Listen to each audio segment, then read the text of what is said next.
नमस्कार मित्रांनो, स्वागत आहे तुमचं पुन्हा एका नवीन अशा रोमॅन्टिक लव्ह स्टोरीमध्ये. तर मग चला सुरुवात करूयात आजच्या या भागाला. गाथा आणि देव लगेचच हॉस्पिटलमध्ये आले.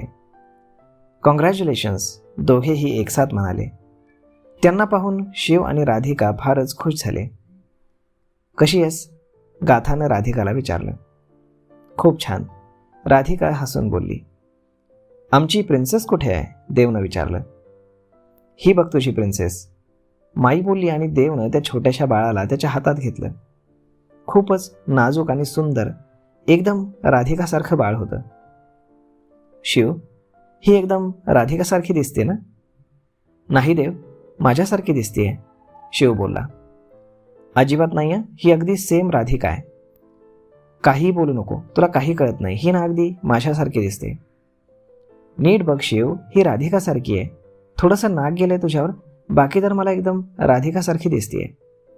फक्त रंग गेलाय तिच्यावर, बाकी ना ती पूर्ण माझ्यावर गेली आहे, शिव बोलला. नाही शिव. अरे हो देव. त्यांच्या बोलण्यानं बाळ झोपेतनं उठलं आणि रडू लागलं. अरे काय चाललंय तुमचं? द्या तिला इकडं. माई त्यांची तुतू मैमै पाहून बाळाला जवळ घेत बोलली आणि बाळ पुन्हा राधिकाकडे दिलं. देव, रडवल तुम्ही तिला? गाथा बोलली.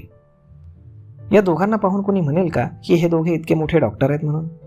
बाळ कुणावर गेलंय यावरनं भांडतायत, माई त्यांना रोखून पाहत बोलली. ग्रीशावरून पण हा मला नेहमी बोलतो की ती माझ्यासारखी दिसत नाही. देव अगदी क्यूट फेस करत बोलला आणि गाथाला हसू आलं. माई तूच सांग, ती कुणासारखी दिसते? शिव बोलला. थोडी तुझ्यासारखी आणि थोडी राधिकासारखी. तुमच्या दोघांचा अंश आहे ती. तुमच्या दोघांसारखीच असेल ना? माई बोलली. पॉइंट आहे, शिव हसत बोलला. या दोघांची हॅप्पी फॅमिली तर पूर्ण झाली. तुमचं काय? दिलेली वेळ संपत आली आहे, माई गाथाकडे पाहून बोलली. आमची पण फॅमिली हॅप्पी होणार आहे माई, देव बोलला. आमच्यात आता सगळं ठीक झालंय आणि आम्ही दोघांनी पुन्हा लग्न करण्याचा निर्णय घेतलाय, देव गाथाकडे पाहून बोलला आणि ती हसली. खरंच? गाथा, देव बोलतोय ते खरं आहे?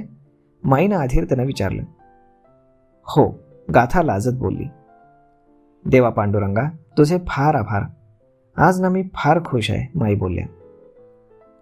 कॉंग्रॅच्युलेशन्स, शिवनं देवला मिठी मारली. थँक्यू, देव बोलला. समीर आणि मायाला माहीत आहे की नाही? शिवनं विचारलं. आम्ही अजून घरी गेलोच नाही, गाथा बोलली.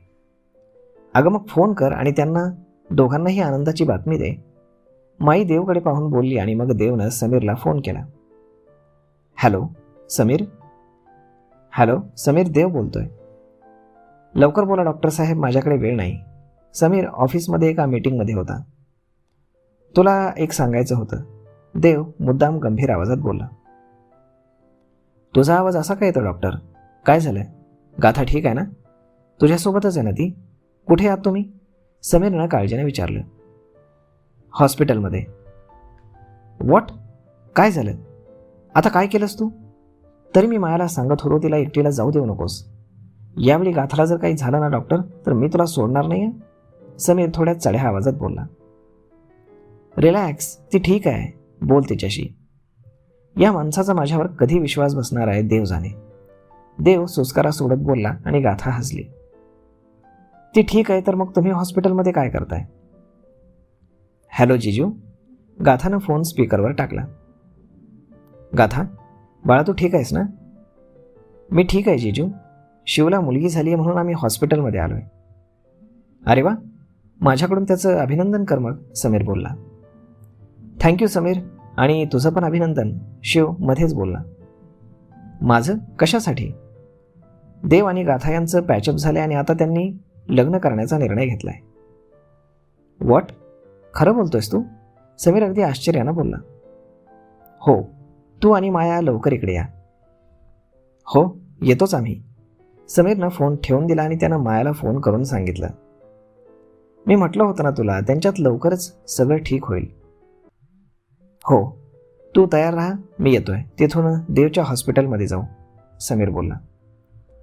ओके. मग मायानं फोन ठेवून दिला. आज तिच्या डोळ्यात आनंदाचे अश्रू आले होते. काय झालं माया? समीर काय बोलला? यशोदा मावशी बोलल्या. मावशी, देव आणि गाथामधली सगळी नाराजगी आता दूर झाली आहे. त्या दोघांनी पुन्हा एकत्र येण्याचा निर्णय घेतलाय. काय सांगतेस? मावशी आनंदानं बोलल्या. हो मावशी, समीर तेच बोलत होता. तो येतोय. आम्ही हॉस्पिटलमध्ये जातोय. हॉस्पिटलमध्ये? कशासाठी? अरे मावशी, शिवला ना मुलगी झाली आहे, सगळे तिकडेच आहेत. अगं बाई, खरंच का? छान झालं, यशोदा मावशी बोलल्या. मग समीर मायाला घेऊन हॉस्पिटलमध्ये आला. मायानं गाथाला मिठी मारली. I am very happy for you, Maya बोलली. कॉंग्रॅच्युलेशन्स, समीरनं देवला मिठी मारली. थँक्यू, देव हसत बोलला. हे सगळं एकदम कसं झालं? मायानं विचारलं. आम्हालाही तोच प्रश्न पडलाय, शिव बोलला. देवने गाथाकडे पाहिलं तर ती देवकडे पाहत होती.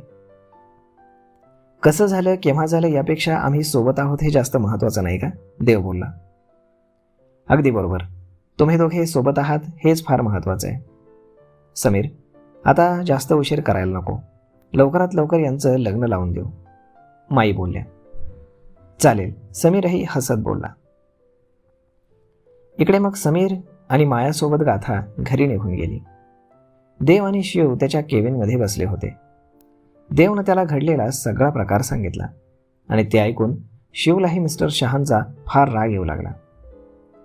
त्याच्यामुळे गाथानं हा निर्णय घेतला, शिव बोलला. आधी मलाही तसंच वाटलं, पण तसं नाही आहे. गाथा अशा कुठल्याही गोष्टीला घाबरून निर्णय घेणाऱ्यातली मुलगी नाही. जे झालं ते चांगलंच झालं असं म्हणावं लागेल. यामुळे तुमचं नातं अजून स्ट्रॉंग होईल, शिव बोलला. हो, पण त्या मिस्टर शहाला तर त्याच्या कर्माची शिक्षा मिळणारच, देव रागानं लालबुंद होत बोलला. मग असेच 2-3 दिवस गेले.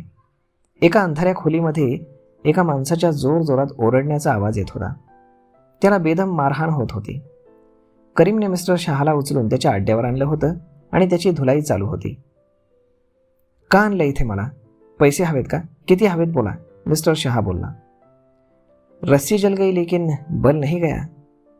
तुला असं वाटतंय का आम्ही पैशांसाठी तुला इथे आणलंय? करीम बोलला. तुझ्या पैशांचा किती माज आहे तुला, म्हणूनच हा माज उतरवायला तुला इथे आणलंय, करीम म्हणाला. मिस्टर शहा न समजून त्याच्याकडे पाहत होता. तर मग मित्रांनो, तुम्हाला काय वाटतं? कळेल का मिस्टर शहाला इथे त्याला कशाला आणलंय आणि पुढे त्याच्यासोबत काय होणार आहे ते? पाहूयात पुढच्या भागामध्ये. तोपर्यंत तुम्हाला आजचा हा भाग, ही लव्ह स्टोरी कशी वाटली हे तुम्ही आम्हाला कमेंट करून नक्कीच सांगा. आणि जर तुम्हाला हा व्हिडिओ आवडला असेल तर आपल्या जवळच्या मित्रमंडळींसोबत देखील हा व्हिडिओ तुम्ही शेअर करायला विसरू नका. धन्यवाद.